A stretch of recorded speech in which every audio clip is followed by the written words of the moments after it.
11 વર્ષથી ફરાર 2 રિમાન્ડેડ આરોપીઓ પશ્ચિમ બંગાળ અને મહારાષ્ટ્રથી ઝડપાયા. વડોદરા શહેર ક્રાઇમ બ્રાન્ચે વર્ષ 2015ના બનાવટી ચલણી નોટોના ગુનામાં સંડોવાયેલા અને પોલીસ કસ્ટડીમાંથી ભાગી ગયેલા 2 ફરાર આરોપીઓને પશ્ચિમ બંગાળ અને મહારાષ્ટ્રથી ઝડપી પાડ્યા છે.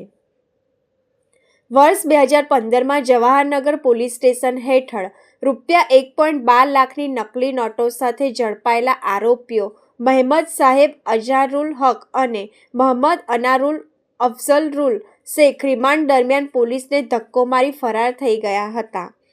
ક્રાઇમ બ્રાન્ચની ટીમોએ ટેકનિકલ એનાલિસિસ અને હ્યુમન ઇન્ટેલિજન્સ દ્વારા આશરે 40થી 50,000 મોબાઈલ નંબરોની ચકાસણી કરી હતી. ત્યારબાદ 2400 કિલોમીટર દૂર પશ્ચિમ બંગાળના માલદાથી એક આરોપી અને મહારાષ્ટ્રના પલવેજથી બીજા આરોપીને ઝડપી લઈ આગળની કાયદેસરની કાર્યવાહી અર્થે જવાહરનગર પોલીસ સ્ટેશન સોંપવામાં આવ્યા છે.